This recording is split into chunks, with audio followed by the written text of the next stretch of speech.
Hello everyone दोस्तों, welcome to profit भाई India. सो बहुत सारी बातें, बहुत सारे अपडेट्स।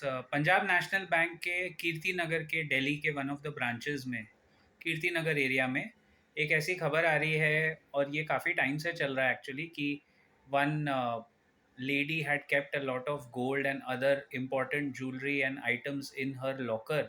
एंड जब वो काफ़ी टाइम से एक्सेस कर रहे थे, तो वो बैंक वाले बहाना बना रहे थे, नहीं अभी ये ब्रांच मैनेजर नहीं है, ये नहीं है, वो नहीं है। But one fine day that lady was a chartered accountant. उसने जब छुट्टी ली ऑफिस से और वो जाके देख के आई, तो उसके सारे वैल्यूएबल्स उस लॉकर से गायब थे। आई थिंक करोड़ों का वर्थ ज्वेलरी उसने रखी थी फैमिली की, और वो पंजाब नेशनल बैंक के लॉकर से गायब हुई है। उसके बाद क्या हुआ, उस ब्रांच में अफरा तफरी मची और सारे कस्टमर अपना अपना लॉकर चेक करने एक ही टाइम आ धमके।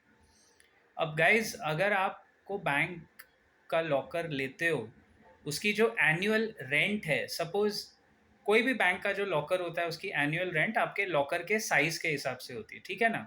और पब्लिक सेक्टर बैंक्स के एनुअल रेंटल्स कम होते हैं, प्राइवेट बैंक्स के ज़्यादा होते हैं।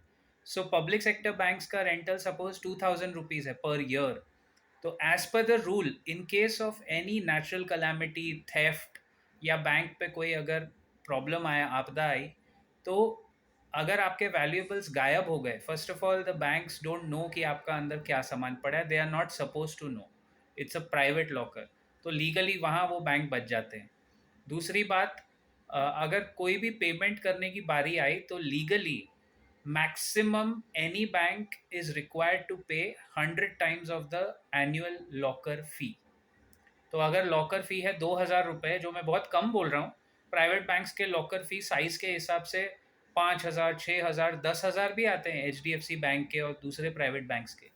तो जितना आपका लॉकर फी है उसका 100 गुना is the only liability to the bank.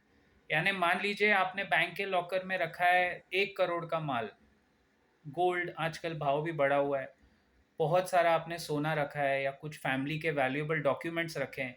Cash रखना लॉकर में अलाउड नहीं है फॉर ऑब्वियस रीजंस, एंड पता नहीं लोग ये भी गलती पहले कर चुके हैं, बट आप कैश नहीं रख सकते लॉकर में, रखना भी नहीं चाहिए।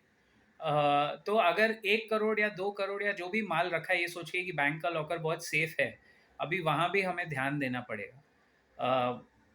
क्योंकि 100 times of your locker rent, maximum बोलो तो 5,000 रुपया होगा, उसका 100 टाइम्स है 5 लाख रुपए। 5 लाख के ऊपर bank is not liable to pay 100 times. तो माल अपने लॉकर में उतना ही रखें जितना आपको अगर कुछ प्रॉब्लम आया तो रिकवरी में आसानी हो। And that too legally banks are very safe, क्योंकि वो क्लॉज ऐसा है कि भाई maximum liability to pay is 100 times of the annual locker fee. तो वो मैक्सिमम के चक्कर में वो मामला अगर गया कहीं कोर्ट वोट में, तो वो आर्ग्यू कर सकते हैं कि हम तो 50 टाइम ही देंगे, फिर कस्टमर रोएगा, फिर वो जाके देंगे। अभी I really feel bad for people who have their facility in P S U banks.